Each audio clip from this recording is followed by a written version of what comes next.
This is NHTV2, North Haven Government Television, a service of North Haven Community Television.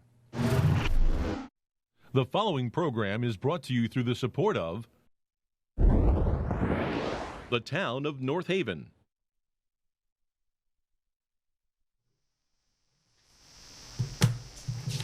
All right, good evening, everyone. Welcome to the October 19th meeting of the Board of Finance. Moving to our agenda, we do have the minutes from our last meeting, September 21. Were there any comments on those minutes? I just have one very minor point, which is just, I think we need to make an amendment on, I think it's page 2, where we voted on the minutes from the previous year. I believe Mr. DiCello has to abstain from that vote. Okay, makes sense. Cameron, you got something? Which voting is it? Page 2? Page 2 of Yes. the minutes. Where it says minutes, Nick- after a brief discussion. Yeah. Oh, Nick should be okay, an I abstain. understand. He should be Yeah. abstaining. Yep, just a minor point, but, He wasn't a member. mhm, exactly. All right, with that, I'll take a motion. I'll make it. Anyone second? Second. All in favor? Aye. Aye. Okay, item 2, as I mentioned, we have an update on the unexpended prior year funds discussions we've been having.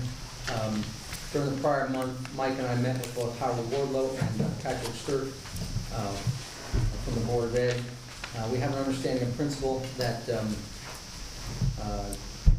we will create one fund, a unexpended prior year fund. Any funds moving into that account will be voted on by this Board of Finance. Dollars going out will be at the exclusive purview of the Board of Ed. They would have to vote on it, but just as we do right now, we will get a report monthly with funds as they move out of the account in similar fashion to do with the, for instance, the special ed funds right now. He is going to move the dollars that are currently or will be sitting in the CapEx fund over to the unexpended prior year fund because during our discussions, we quickly agreed that there's no need to have more than one fund. They only need to have one fund, and from out of there, the Board of Ed can make their vote on whether they go to CapEx or any other expense that might be desired by the Board of Ed. So the intention is that they will bring it to the Board of Ed in November. We will have the agreement here at our meeting next month with the hopes that we would vote on that agreement during next month's meeting. Any questions?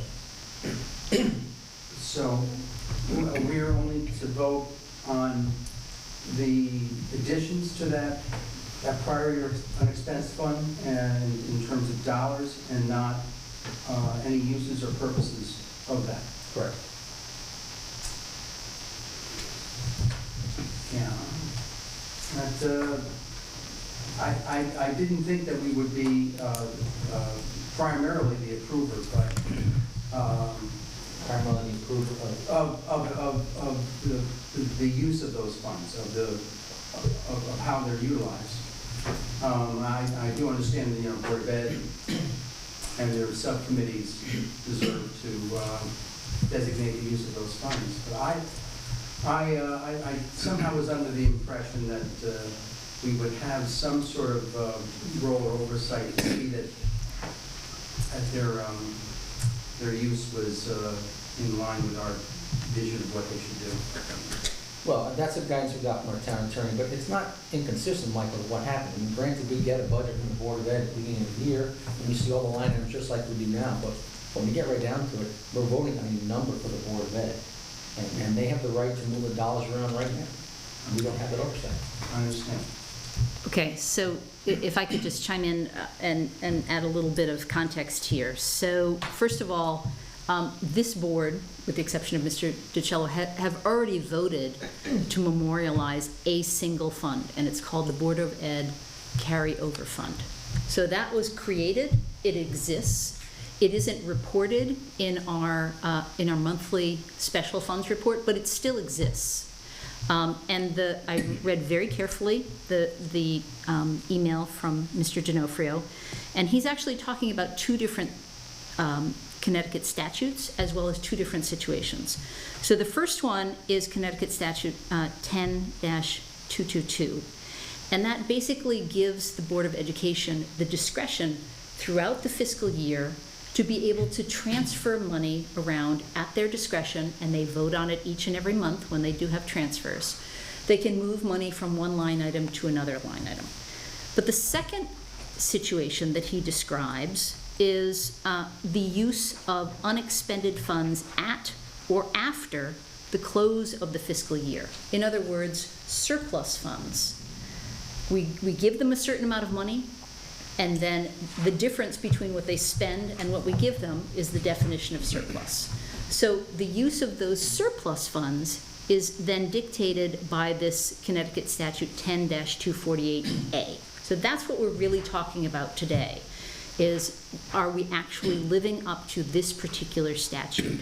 And so that refers to a non-relapsing account, and that we, the Board of Finance, each and every year have the ability to vote on how much and whether we transfer some amount of money. It might be zero, it might be a fraction of the 2%, it might be the total amount, into this non-relapsing account. So first of all, it already exists, and second of all, this is a vote that has to take place each and every year.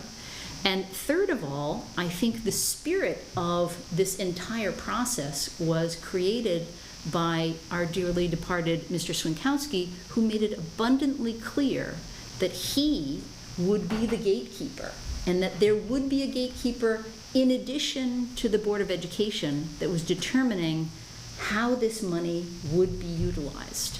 So if you look at the and we can get to this when we get to the Board of Education, but Howard refers to it as the Capital Improvement Fund. That's not accurate. And Mr. D'Onofrio refers to it as the BOE unexpended previous year funds. Well, that's not what we call it either. So there's already an existing fund.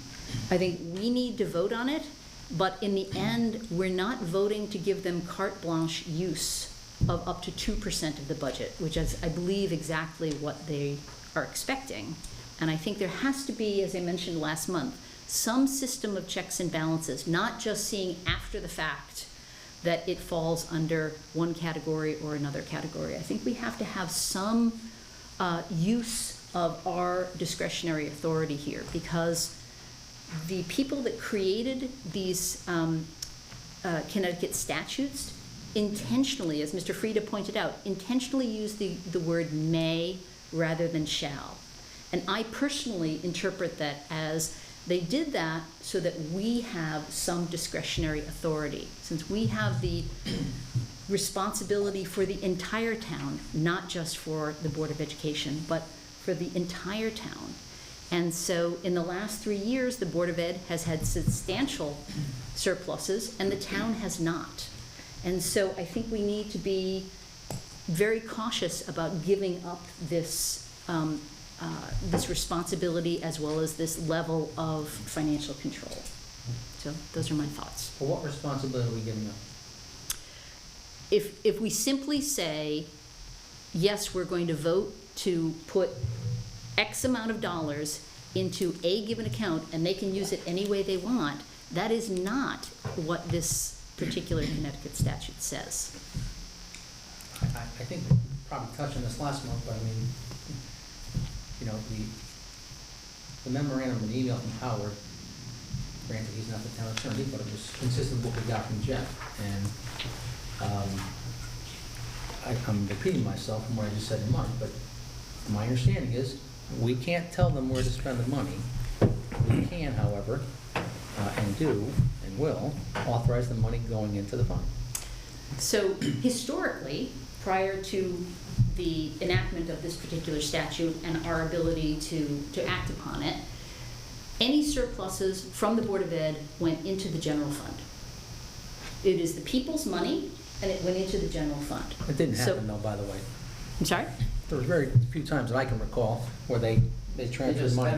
spent What's that? They just ended up spending it somewhere. Correct. Well, that's not entirely the case, but go ahead, I don't hear the rest of your Yeah. point. In one or two cases, I believe Mr. Frieda has pointed out, for example, when we needed to put in Wi-Fi in the various elementary schools. Right.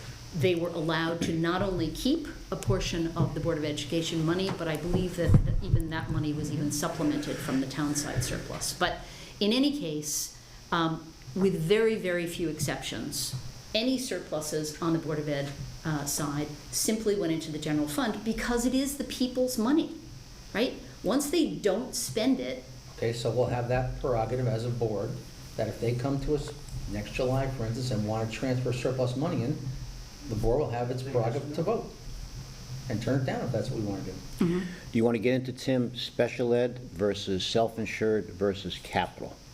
Well, Because there's a distinction among the three, yes. meaning that Well- we don't have a vote on special ed. well, right, I mean, as I think we talked about, Jeff's view was that the special education ones don't fall under this particular statute that you're talking about. He didn't even mention it. Right. The special ed fund isn't even mentioned, Right. nor is the Board of Ed carryover fund. There's Right. 4 funds. Sergeant, please. That's right. And the capital fund, I mean, again, the discussion was to move it over to this particular fund.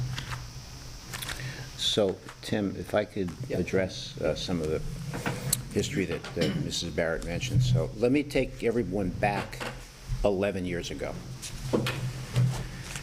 It was because of a discussion I had with the Board of Ed and the superintendent at the time, Sarah Querfeld, and then Bob Cronin came in.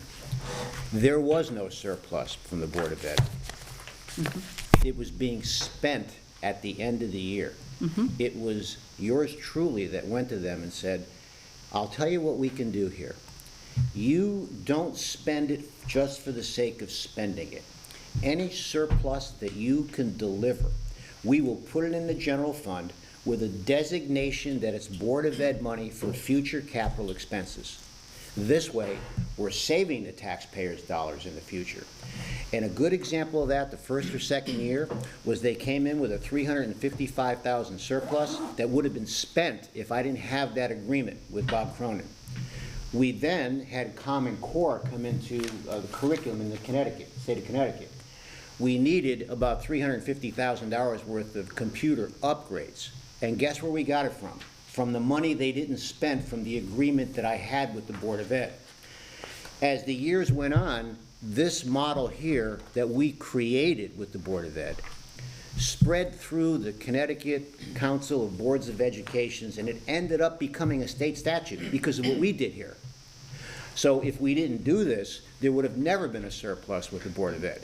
We've created a model to save the taxpayers' money by allowing them to come in under budget, if they can, and we give them the money back for future capital expenditures that would be baked into the next year's mill rate. That's the history of it. And so those particular dollars that you set aside were only for capital expenditures, correct? Well, in the beginning, yes, the beginning. So we're not just talking about capital expenditures here. We're talking about capital, special ed, and medical and dental, right? So you mentioned Ed Swinkowski being the gatekeeper. It was actually Ed and I were the gatekeepers. And as a gatekeeper, they came to us with a surplus. That was the $1 million we talked about. We knew, Ed and I, as the gatekeepers, that there was a rising level of claims history with illnesses on the Board of Ed.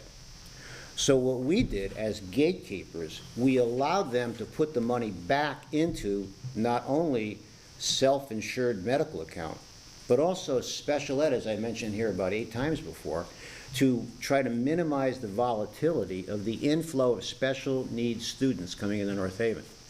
So, again, with those two, we actually saved the taxpayers' money because we took their surplus and we reinvested it back into 3 areas with capital that would have been increases in their budget next year because they wouldn't have had the funds.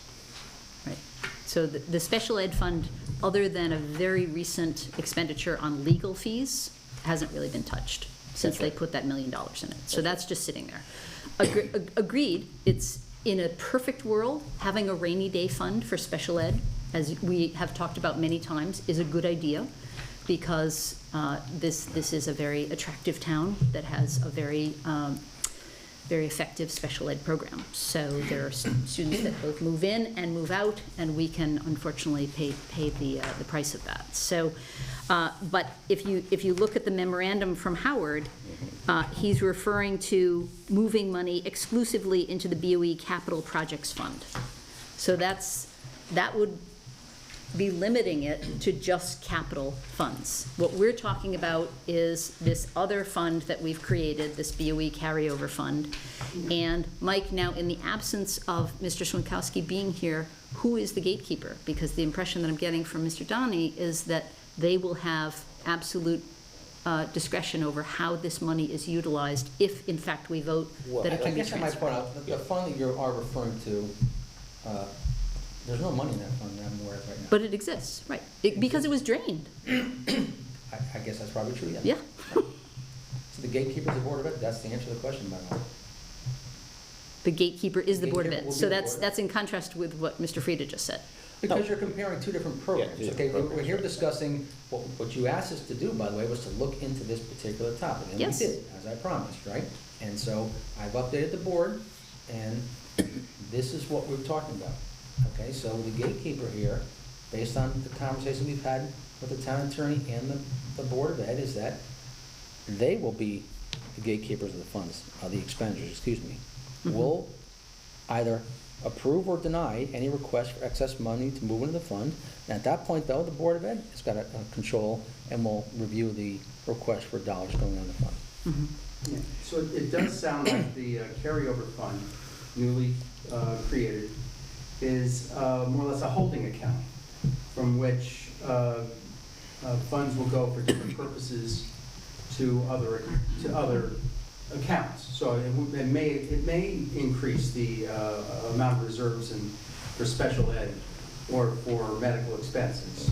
I think Mike was pointing, Capital account. not to interrupt you, Mike, but I think what Mike was pointing out before is that those two accounts, which I know Nancy in the past has talked about having, the money having moved there, don't fall under the purview of this particular item. That's right. That's Right, yeah. in the first step of the surplus funds.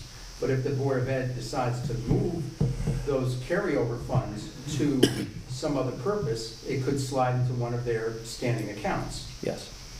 Yep. Okay. Which is, Well, they just skipped over that Yeah. step last year. Rather than moving Right. it into the carryover fund, and then from there to the 3 different special funds, they just skipped over that last year. So the differences of this new agreement, to me, seem to be the creation of a carryover fund, so we, and at the same time, allowing us to approve of their use of surplus funds. Plus the fact we're having a written agreement with them. Okay, right, yes. So that's the next question. Is this a Yes. memorandum of understanding? or- It'll be an MOU, yes. Okay, Yep. so, because I have several examples from a variety of different towns of MOUs We- But specific. we'll have one to this. next month. Yeah, we will have the actual draft, the MOU next month, Yeah. so. That would be very helpful. Okay, so- Do we have a concern that the Board of Education isn't gonna spend these funds in like the most beneficial way possible? I think it's really a question of having some control over the people's money outside of the budget process. Because once we close the books on a year and there's a surplus, then I consider that to be outside of the budget. And in theory, that really should be something that not only goes before this board, but I believe should also go before the people of North Haven at a town meeting. How do you want this money to be spent? Whether it's a surplus on the town side or a surplus on the Board of Ed side. Because again, this is the taxpayers' money. Well, don't They- forget, they don't have that right now, okay? So to the extent that the town had $1 million surplus, Nancy, okay? We don't go back to the voters and say, we had $1 million surplus, how would you like us to spend that? Okay, it gets rolled into the general fund and generally speaking, goes into the budget next year. Or is Right. used for some other purpose. But if it's not on the Board of Ed side going to be rolled into the general fund, then who other than the Board of Ed should have some discretionary authority here? No one. It's kind of the, fox minding the hen house here. So Well, I we've think come that, out, no, it's I not the think- Fox, it's, Right. we're monitoring the front end, and again, I guess if they came to us with a request next year to roll some surplus money in, and don't forget, for the most part, they don't have revenues. Part of the reason the town has surpluses sometimes, because sometimes we have lower expenses, but sometimes we have higher revenues. Now, they get grant money, so don't get me wrong, I recognize that, but they don't have revenue besides the fixed dollar that we give them, right? Okay, so in theory, they shouldn't have that much in surpluses, but they do sometimes, right, for different reasons, just like we do for different reasons. But the voters don't vote when the town has a surplus. We just do, and it goes into the balance sheet of the town. Into the rainy day fund. But, so, both sides of it. On the town side, we're giving it back to the taxpayers in the rainy day fund, because we may need it sooner or later. And on the Board of Ed side, the history has shown we've given it back to the taxpayers in improving areas that would have cost the taxpayers more money if we didn't do that. So we've represented the taxpayers on both sides. well, that's certainly one way to present this. The other way to think about this is if on the town side of the budget, we've had 3 years of revenue shortfalls, and we have had to dip into MRSA and other special funds in order to eke out very small surpluses on the town side. But then on the Board of Ed side, not only because they have a much larger budget than on the town side, but also because they've received millions of dollars in federal and state funds, that they have actually had consistently very large surpluses in the last 3 years. So that's where I believe we as a board need to really look at the two and say, do we really need to be giving them back this Well, I surplus think that's an argument funds? that can be made by yourself and another member of the Absolutely, board next June, absolutely. or July or August, when they come to us. Because you'll have that right. Right. You'll the right have to that say, vote. I'm not doing this. Well, actually, aren't we talking about what happened in this last year, or is that year number 2 of it's a done deal? I was not talking about what happened last year, no. No, we're Okay, moving so this is forward. going to be 2 years in a row Right. in which they've circumvented both this legislation and this process, Well, correct? according to Jeff D'Onofrio, who's a encyclopedia of statutes, he doesn't feel the same way you do. So, I mean, that's all I can tell you. Well, he's recommending a memorandum of understanding, Right, right? so, but that's to tighten it up a little bit more. So, because a lot of towns, and you've done some research also, For a lot sure. of towns have this. Right, So but, this board has come a long way, and Mike and Tim would know probably better than anybody, that in the beginning, we had no information from the Board of Ed. We're doing more as a Board of Finance than most other Board of Finances ever get from the Board of Ed. If I can interrupt, this was intended to be an update, that's the way I put it on the agenda. So we're gonna have it Okay. next month, we can Sure. continue the debate next month, we'll have the actual document next month. Right. So if we don't mind, if we could move on. if I could just make one more point about this, Please, go because Mr. D'Onofrio did in fact say in his email, funds moved into the capital improvement and BOE unexpended prior year funds at or after the close of the fiscal year must first be approved by the Board of Finance Yes. and then by the BOE. Yeah, but I think I So mentioned that in we're this gonna last have year, one. it was moved into both medical and dental and capital improvement. So that was done, according to Mr. D'Onofrio, inappropriately. I don't think he'd agree on the medical fund, but Right. I'm sorry, what? I don't think he would agree on the medical fund. No, but I'm saying the second part, it was the other portion of it. There was 2 portions totaling, I think, $660,000. And some of it was moved into medical and dental and some into capital improvement. So according to Mr. D'Onofrio, one of the town attorneys, this was done inappropriately. So All right, thank you for the update. let's move on if we could, please. Okay. All right, it's not necessarily on the agenda, but Mike did ask for a breakout of the ARPA funds, which was provided to all the members at their seats when they came in. Mike, maybe this is best if you comment on this, if you don't mind, please. So this is the complete list of projects, including revenue that we have been authorized by the federal government to use that's in our budget. Not all of this is spent. That $7,186,000 represents expenditures plus encumbrances.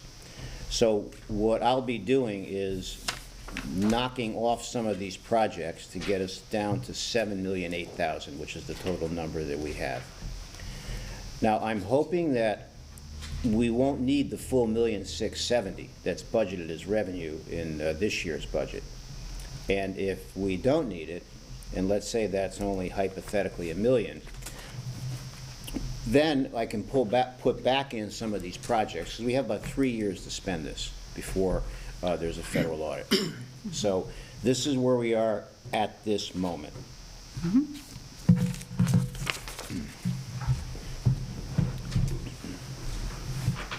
Any questions for Mike on the sheet?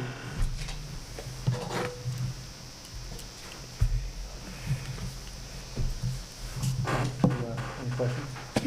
No, I think I misplaced my sheet. Oh, Oh, I have extra. Here, take that one. Each and every one of these projects, Michael, each and every one of these projects has been cleared through the federal government.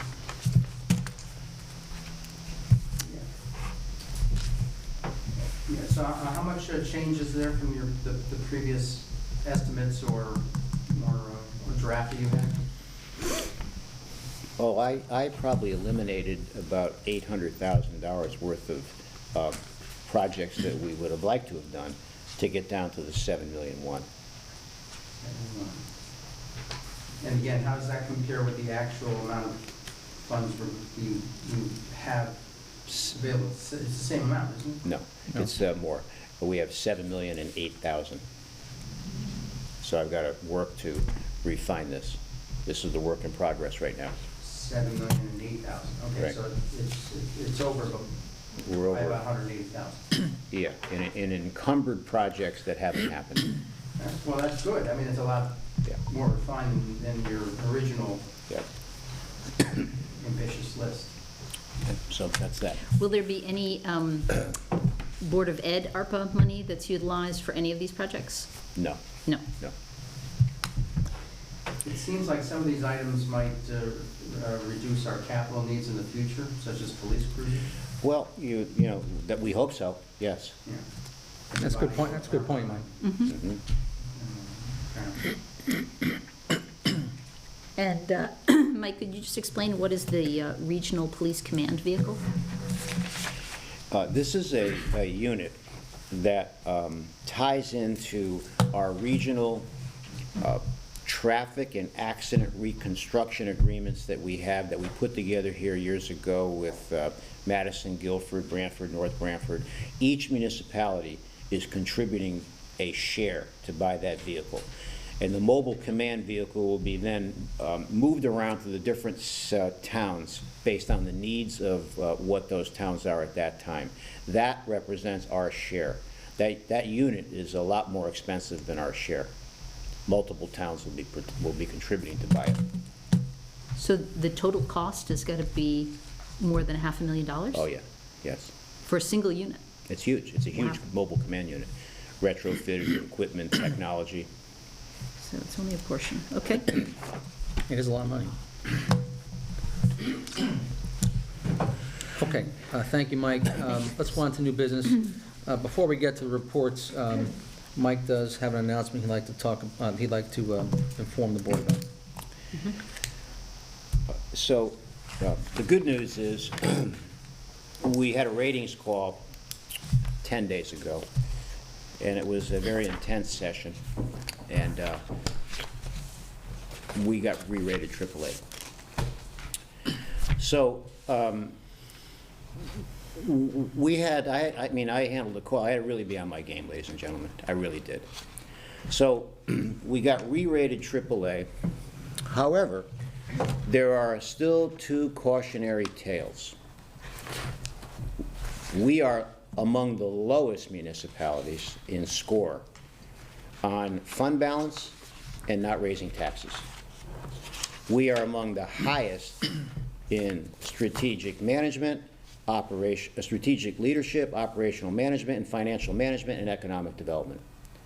Those four, once again, offset the other two. So what we're going to have to do here in subsequent meetings, and I'll let Tim take the lead on this in terms of how he wants to handle it, but we're going to have to amend the fund balance policy and come up with a revision to show that even though we're at 8, to show and depict over the course of the next few years how we're going to get to 8, from 8 to 10 to possibly 12. We need to shore up that deficiency, because the other municipal AAA-rated cities and towns are a minimum of 12, or I shouldn't say that. They're average 12, but some of them are up to 14 and 16%. And what's happened in the pandemic, these rating agencies have downgraded municipalities immediately, because the fund balance, which at one time was a good ratio percentage-wise, now is not satisfactory in terms of how they look at the long-term fiscal health of the municipality. But we've got the economic development piece, and they like the fact that it's consistent management. They like the fact that the finances are being handled properly. They like all that. So we got to round this again this year, and that's the update. So we're AAA rated. That's the update. That's great. So I think, as Mike said, what we'd like to do is have a conversation, perhaps even next month, about our fund balance, our existing target, and where we might want to move that target and how we might do that in the future. My question would be, if we're strategically run well, and if we have good economic development, and if the financial makeup of our town, the controls and our history show that we're a low risk of unexpected loss, or if our liabilities happen to be low, or if the amount of bonding that we've issued, the amount of bonds we've issued is a low percentage of our overall budget, wouldn't that allow us a lower percentage of reserves? Well, you're right, and that's how we've been re-rated several times. We got re-rated AAA now. I think it's the 4th consecutive year, maybe even longer. So technically, you're right. I'm concerned about these cautionary tales for the future, and you know, when they consistently remind me of the fund balance and you know, no modest mill rates every year, what they're also thinking about is, and cybersecurity came up on this, municipalities across the country have been crippled, and it ends up to be financially crippled because of breaches. Now, fortunately, that part of our ratings call, we had the answers. And, you know, Alex has been a great asset to us, Alex Lino. So they like the fact that we're stable that way. I guess what I'm saying, Michael, is this. We can't take anything for granted in the future. It's like any organization or any sports team. And I was captain of all my baseball teams. Every year after the season, I said, how do we shore up some of these positions? And this is a good example. We have to shore up these 2 weaknesses in this government as illustrated by the rating agencies. All right, well, my unknowing question of the day, which Mr. Lianis will be asking right now, is what about our general liability policy? Would that cover cybersecurity breaches? Well, from an insurance standpoint, it will, but it ends up being a reactionary mechanism as after the government's crippled. You can't pay bills, you can't receive money if you've got breaches, and it could be devastating, as they have demonstrated or illustrated to me. Mm-hmm. So, Yeah, I think, look, I think, Mike, that's a good question. It sort of falls, in my opinion, in the general discussion of, okay, why does the town have a fund balance, right? It's a safety net, right? We've had a lot of weather events in the last couple of years here, right? And fortunately, sometimes we've gotten reimbursement for them, sometimes we haven't, and sometimes we get partial reimbursement, right? Yeah. Listen, some towns had to pay ransom for cybersecurity, right? And I'm guessing that's not covered by insurance. There's probably a lot of reasons we can all come up with sitting here. Yeah, well, I didn't know whether it's covered by insurance or not. That's why I asked. I don't know, actually, per se, Mike, I don't. And because that seems to be a very predictable exposure. You gotta remember, too, that, you know, listen, we have a number right now, right? We could find out for reasons that are outside of our control that we run a deficit one year. So all of a sudden, that 8% could become 6.5% because, you know, revenues didn't come in where we wanted to, right? I mean, you know, listen, we've all looked at the collection rate over the years, right? Right, and I know it has been fluctuating a bit lately. Well, we've ticked it up over the years. What we've used for the collection rate, we've ticked up, and who knows? I mean, there's gonna be 2 more rate increases, we could have a recession, in which case, you know, property tax receipts and other receipts. As our budget grows, the 6% target grows. Yeah, you're exactly 40%, right. 10%. Yeah, right, Yes. exactly. Exactly. Right. So you naturally phase out of the gross percent that you're targeting.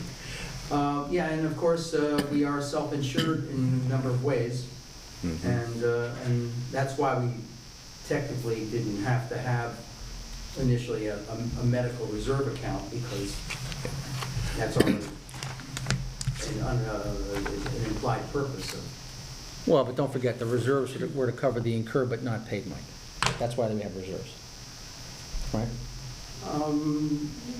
It's for high loss months. Yes, it could be for losses too, but it's also for that, right? It's for estimates that are incorrect. At that as well, sure, another good reason, sure. Okay, thank you. All right, Tim, thanks. All right, let's go on to the new business with our reports. Let's start with the revenue. Any questions? I think Ingrid and Mike are going to probably tag team and Yeah. try and do the best they can to answer whatever the members' questions may be. I will point out one small item. Under ARPA, $34,000 year-to-date revenue. We believe this is a mistake. Ingrid is looking into that, and if she can, any reminder, perhaps next month she can tell us what happened there. It's the first sign of being hacked.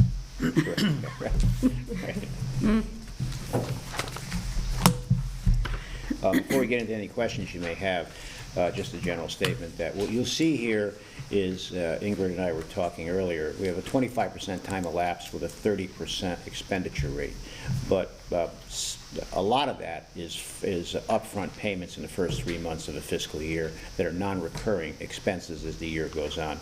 If we were to extrapolate that out, those front-end payments, we'd be around 25%. So that's why you see a 5% increment over the time elapsed number. Any questions on the revenue side of the budget?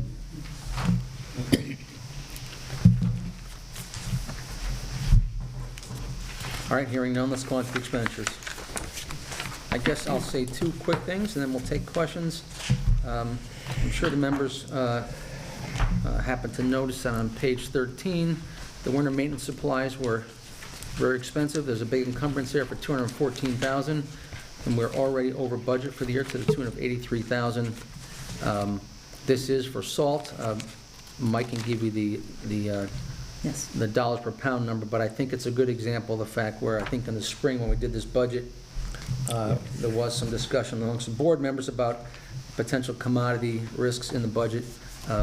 Another example might be that, if you go into the police, you'll see that their fuel is running well ahead of budget as well. So it's just something to keep in mind, which I know we're all thinking about. Yes, if I could share what the numbers are on that, Tim.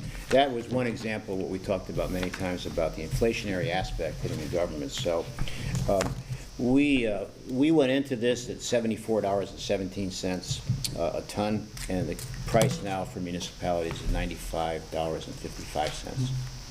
So a significant increase, almost a 30% increase on that one item. So we have to hope that we have a mild winter, because if we don't, we're going to have to be purchasing more salt at the $95.55 a ton price. So, Mike, what do we do each year with the salt and sand that we don't use? We carry it over. Yeah, We we do. have silos. We have silos, yeah. So we carry it over, so we should have reserves, and we're Yeah. just simply Yeah. supplementing that, because we really did have kind of Right. a pretty mild winter last year, Yes. knock on wood, Yeah. that we do again this year. But, so I just wondered, because I think there was some talk at some point of, potentially being able to sell it back, but you're saying that we just keep it and add to it. Yeah, and that question's a good question, because the reserves we have, although would not never satisfy us for the full winter, were purchased at a lower price. So if Yeah. we had sold it back, we'd be buying it at the new price. Right.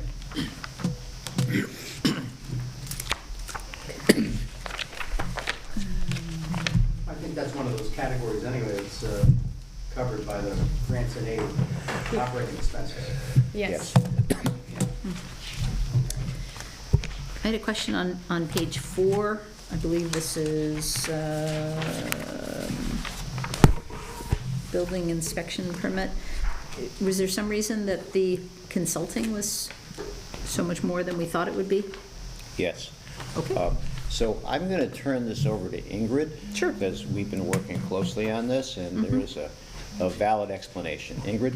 Yes, so we, a part-time position was replaced with a consultant. And you can see in previous page, page number 3 and 105, there's nothing. There's no expenditures on that. A personal part-time A change. personal part-time, yes. I see. So what Ingrid is describing is the light officer that was once in the $54,000 line, I think that is on that page, Ingrid, right? Is it 54? 45. 45. Right. 45,000. So that is now built into the other line. So we will see no expenditures on the $45,000 line. So we have that amount to spend on consultants, is that what you're saying? Right, so Yes. if you see an overage on that line, which we're pointing out here, that 45,000 helps represent for us a cushion against any overages, because we combined that position into the consultant line that's showing a high percentage of expenditures versus time elapsed. By this point in the year, would we have already spent $40,000 on the consultants for that line, in which case then the remaining is just for this extra person? I don't know how to view this number. Yeah, I don't think so. I don't think Ah. that the answer is yes to that. I Okay. think that would be an equal distribution, because that's a part-time position here, working certain hours per week, so. So it would be a more equal distribution of expenditures every month versus the 45,000, so. On top of that, we've got a lot of permits going on right Yes, now. I was Ingrid, going to go ahead. mention that too. There has been an increase in permits this year too. Mm-hmm. So, Yeah, that lines up. yes. So then, is there some sort of savings associated with a consultant versus part-time help? I guess I don't understand the swap. I think what she's saying is that not only is this an offset to the other item, we're generating a lot more revenue because the building permits are up, Right. which was on the revenue. But coming back, yeah, that's right, that's exactly right. Coming back to your question, Nancy. On the expense of There's no benefits associated with, the $45,000 had benefits in it. Oh, even Yeah, part-time? Yes, so that was an agreement we had. Someone went from full-time to part-time. That's the savings. So the consultant would not have any benefits? That's right. Got it. Okay, thank you. Diane?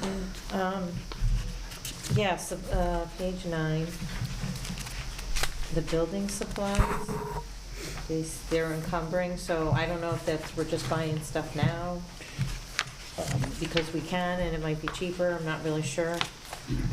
Okay, that's So that's 405, the for the last three police numbers? department? Yes, police department. Ingrid, go right ahead. Sure. We had to purchase supplies for a generator repair. We had locker rooms that we had to purchase too. Parts for maintenance in HVAC system. And supplies have also tremendously increased throughout the year. So do we have a generator and something happened to it? Generator repair, Yes. she said. Yeah. Repairs? The parts, yes. Parts? Yeah, part. Okay.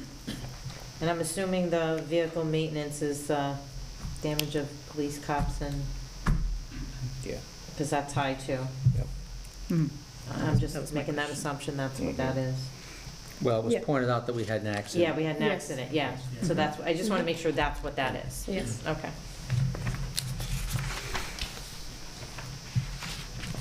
Nick, Mike? Maybe, just an informational question to Mr. Frida here, and maybe you. Page 6, the contract obligations, is that the unsettled contract line Let me just turn to that page and let's see. under the personnel policy expenses? It's the last item on 220, Mike, personal policy. Yes, That is? yes. Yeah. So Mr. Monaco's been working, maybe not overtime, but many hours. And I get reports that we strong-arm these unions into settling, which is really great. That's excellent news. I don't think strong arm Yeah. would be the word I would use. But what Never Rich, take me literal. so what, I don't, but there's Or 24,000 people in this town watching this right now. I'm going to master at settling the contract. let me tell you, he has been a master. I'm going to tell you what he's done. He has flipped around the model, meaning that he is starting the contract negotiations and then bringing the attorneys in afterwards, Yes. which will do several things.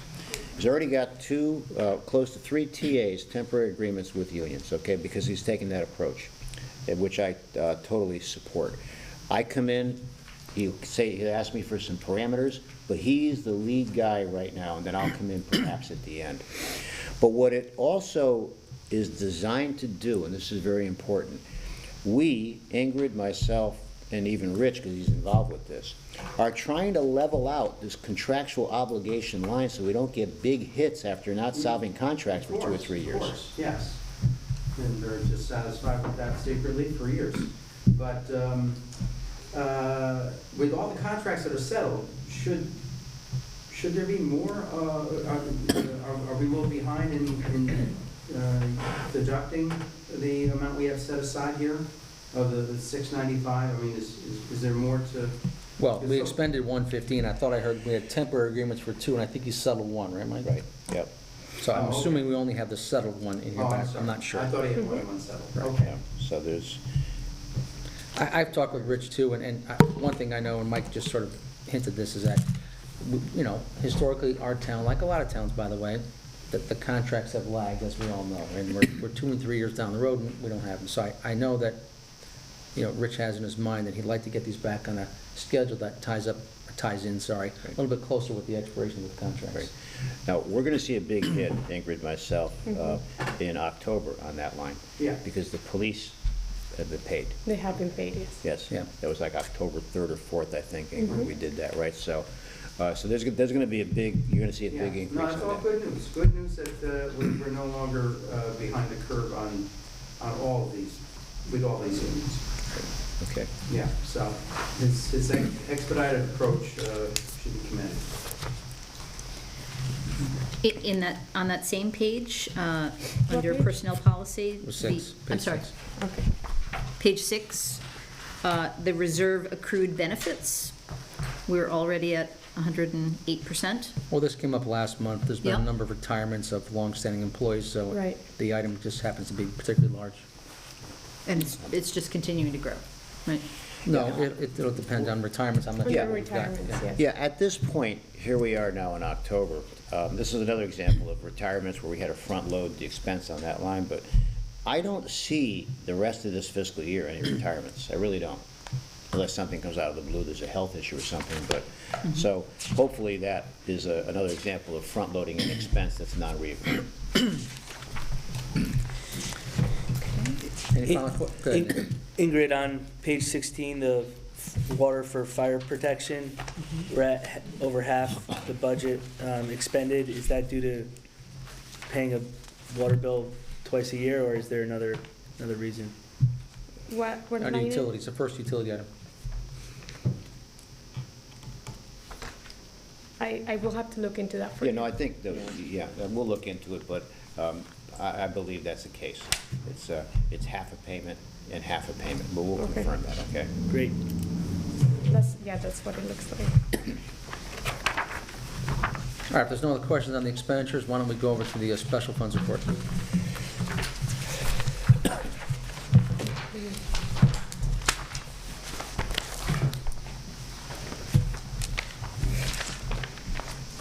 Find it. There it is.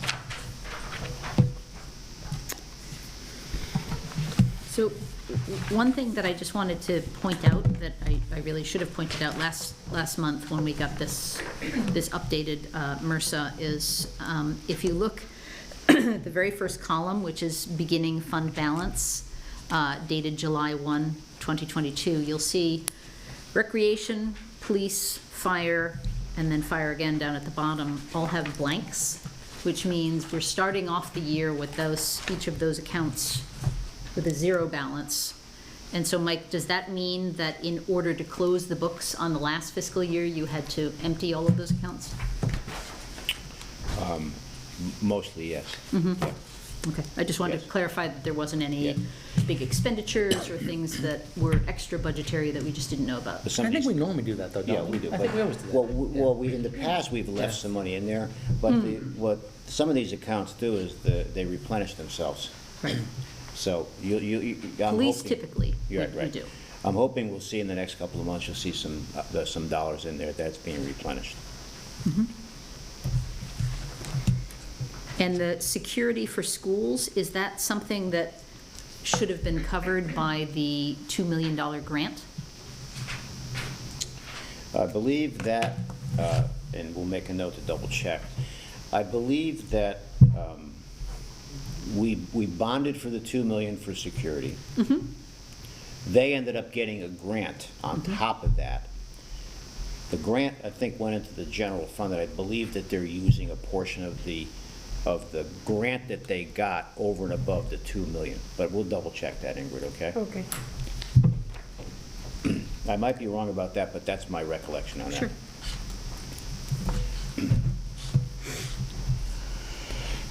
All right, if there's no other questions on special funds, why don't we move to the Board of Ed reports?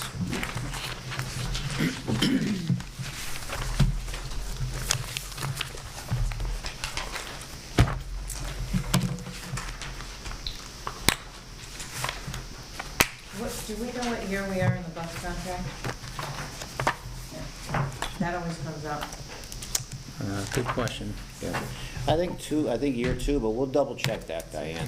Okay. Do they do that with cleaning services as well? Do they have a contract? Is it a yearly or multiple years?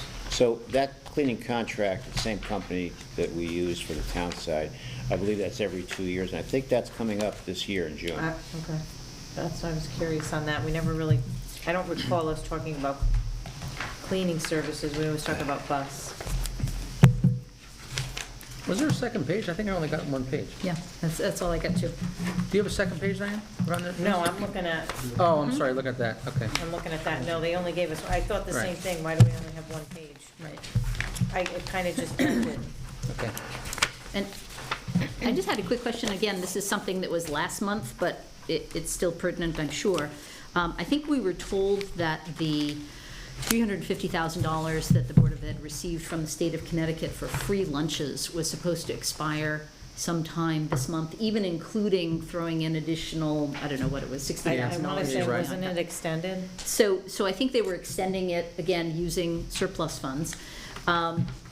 But when I looked into this, it turns out that there's this additional thing from the U.S. Department of Agriculture that North Haven actually applied for. There was a $1 billion relief fund due to supply chain challenges. And so they've provided funds to various schools, and I believe that that North Haven received an additional $60,000. So, Mike, do you know anything about this in addition to the SMART program that I think was the $350,000? You know, they did mention this to me, but,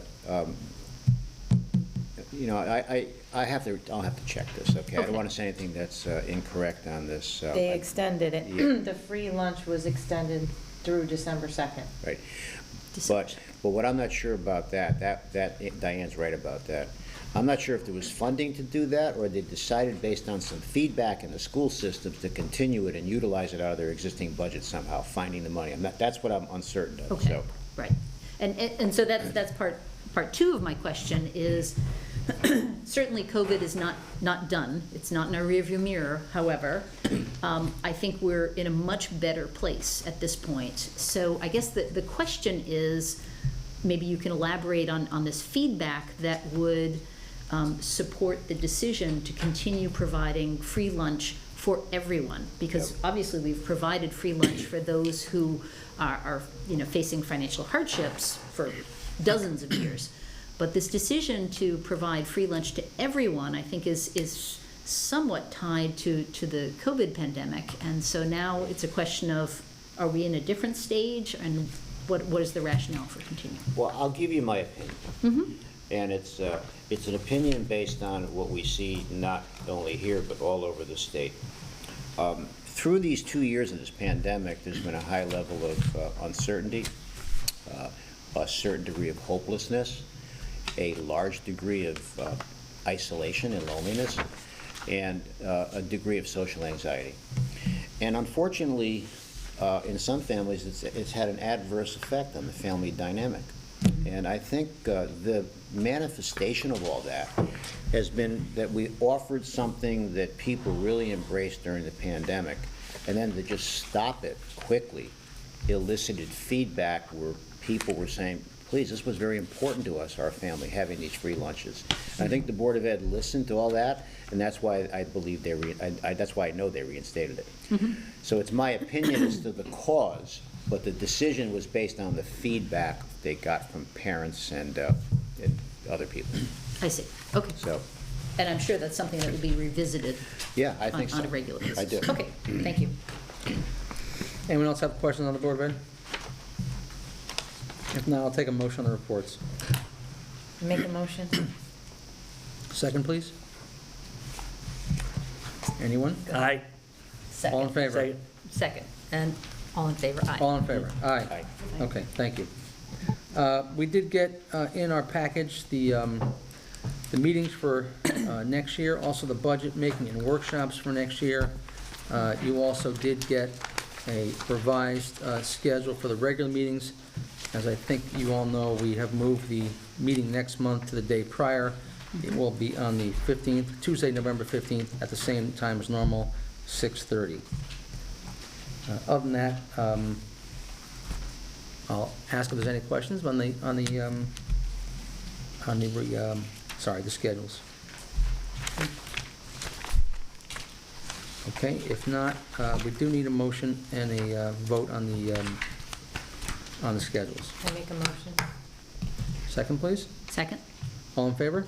Aye. Aye. Thank you.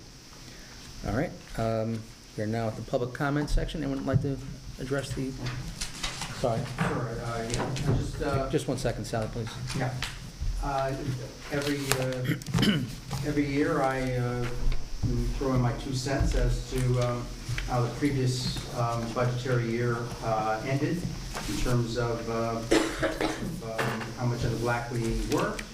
And because the MRSA grant and aid funds unused get returned to that account, that's not an expense. That is surplus the same way that the unappropriated fund balance change is surplus.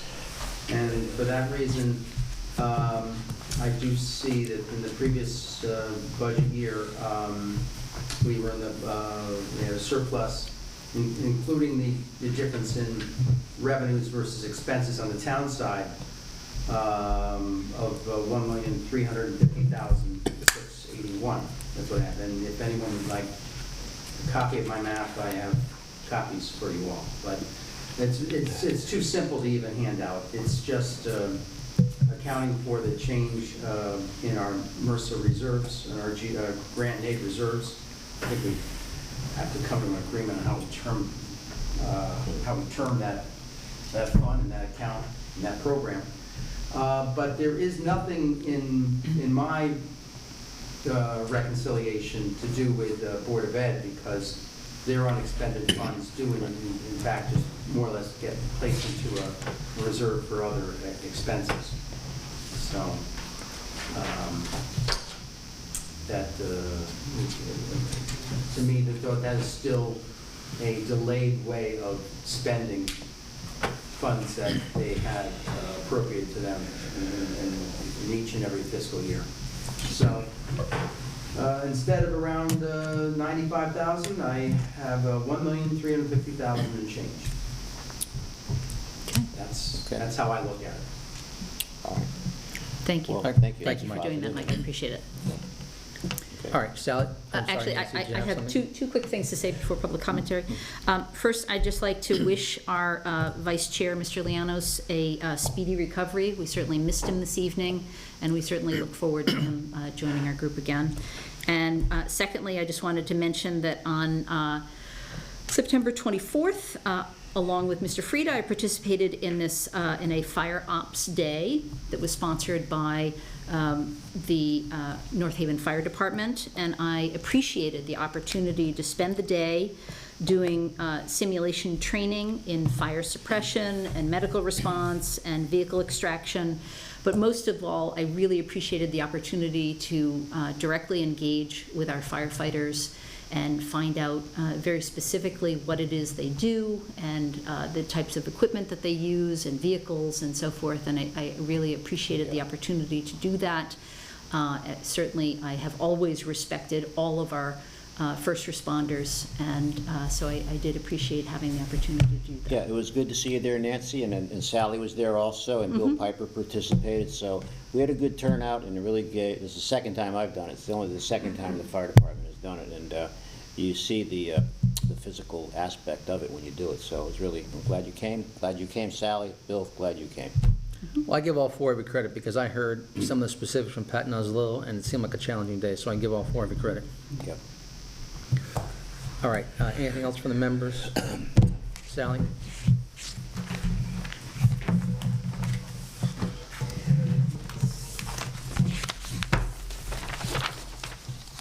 Good evening, Mr. Chairman. Sally Buemi, 5 Blossom Drive. Yes, that was a great day, September 24th, with the fire department. Mr. Piper, Ms. Barrett, Mr. Frieda put on full gear, the whole bit, the breathing apparatus went in. I was more of an observer, I want to make that clear. But I did enjoy having the opportunity to ask questions. It was a really great day. I just had some comments about your update, Mr. Chairman, on the memorandum of understanding with regard to the carryover fund.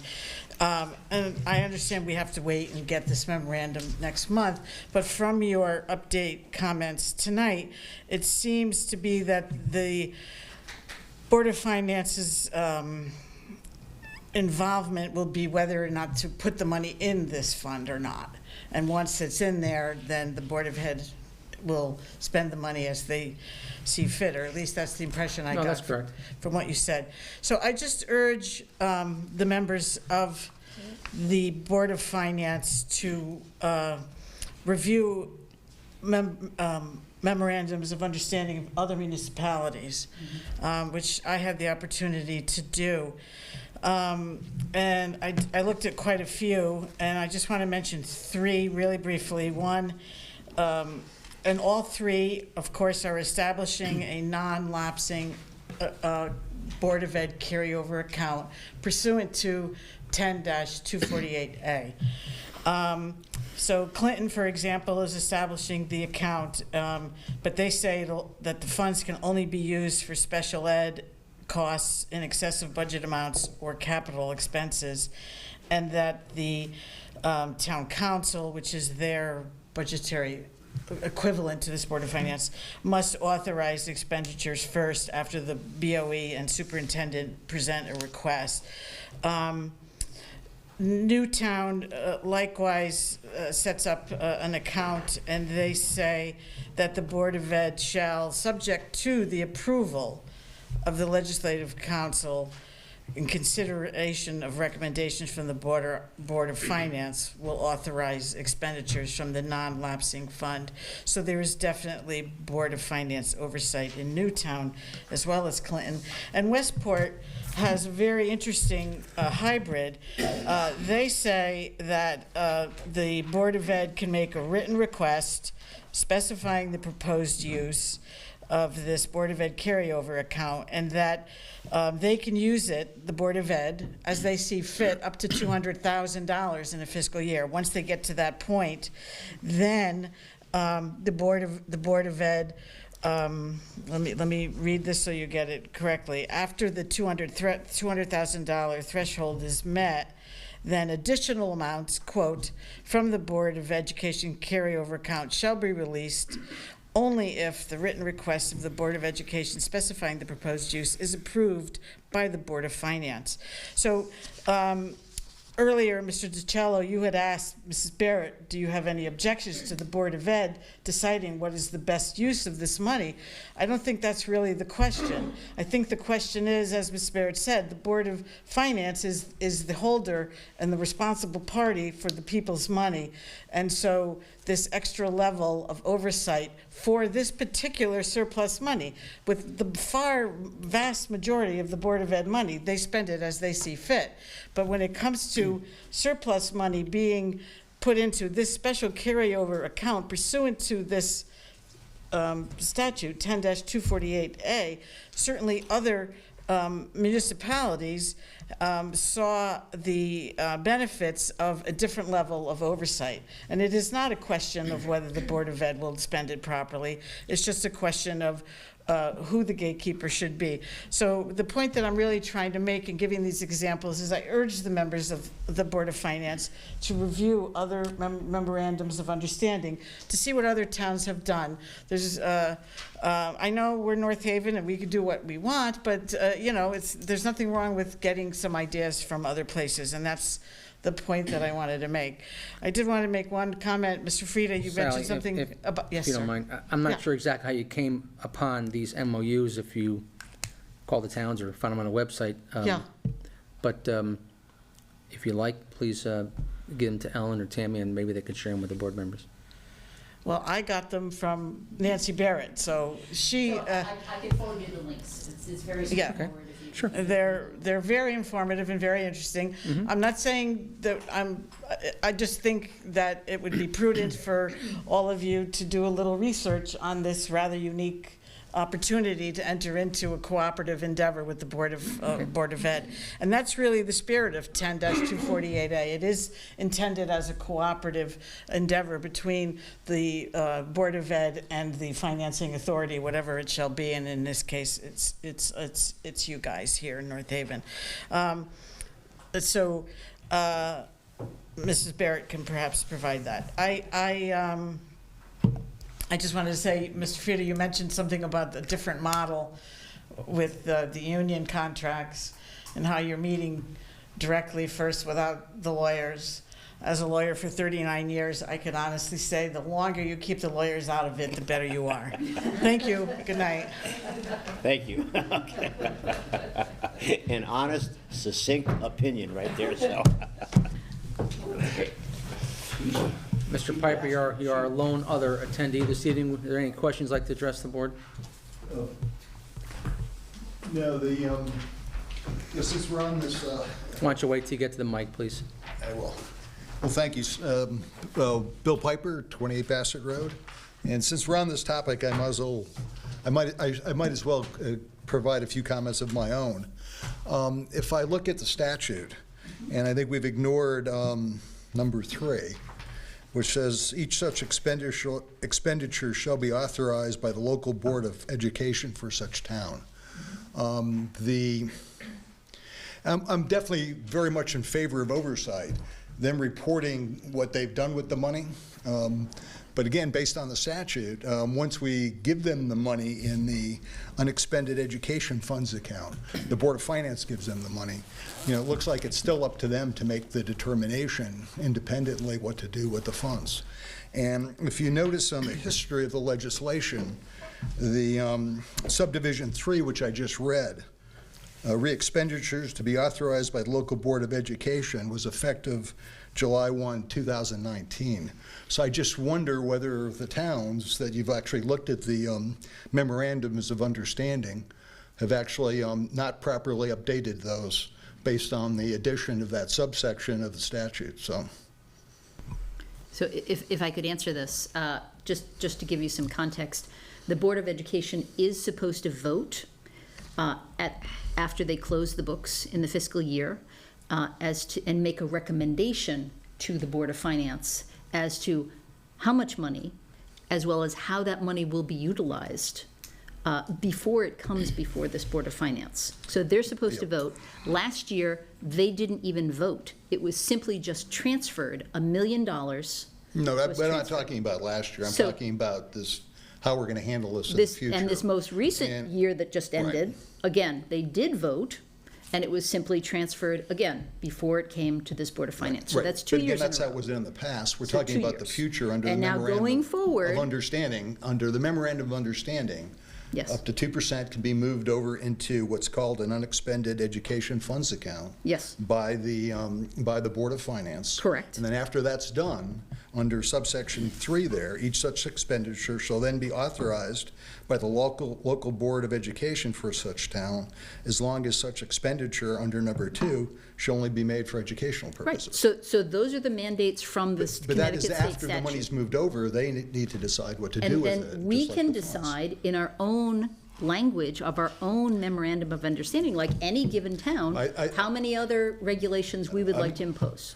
Well, again, I think you can do that, but again, they still have the discretion to do that based on. They only have that if we give it to them. If That's we not what the design- statute says. If So I we think need- design a memorandum of understanding, like any of these That's- towns, we No, I can think put they've anything we not want. updated their memorandum of understanding. I think they're out of compliance with the statute. So I think that's a question for legal counsel. Mm-hmm. Okay? I mean, if you read that was added in 2019. What's the date on those memorandum of understanding? I'd be more than happy to share No, you. what's the date on the memorandum of understanding? 2021 was So one I of don't them. know whether they actually did that with the advice of legal counsel. I'm 'cause the statute's pretty I'm clear. certain they did.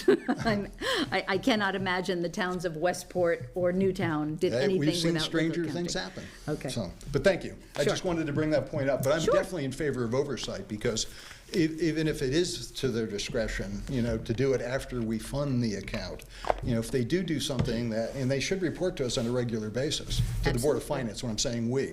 Yes. Having been a former member of the Board of Finance, I think we definitely want to report all the time, every time they move money out or do something with it. Right, You know, right. because then if they do something with it that we don't like, then we don't ever have to do it again, or we don't have to fund it at the, that level. Well, I believe the So I understanding. think we're all in agreement on that. I think it's more procedural than my comments are more procedural than they are. Right, I'm all for procedure as well, and I think we should actually invoke this statute rather than simply allow the Board of Ed, as they have for the last 2 years, to just assume that they have carte blanche access to 2% of their budget every year. Right. Right? Right. But, because I think, it should be something, again, if we're going to, I think that's exactly what we're coming to terms with now, based on this discussion that we've had over the last few meetings, so. Right, well, we did it correctly 3 years ago, and we just haven't done it correctly the last 2 years. So thank you, Bill, I appreciate it. No, thank you. So, yeah, it's hard to say, and I think a lot of it comes back too, I think if they can also agree to do it differently, like in the memorandum of understanding, I just wonder whether the other towns have actually fully looked at that addition to the statute. Thank you. Thank you, Mr. Piper. Seeing no other residents in attendance, I will call for adjournment. Second, please. Second. All in favor? Aye. Aye. Thank you. Okay. The preceding program is brought to you in part through a grant from the town of North Haven.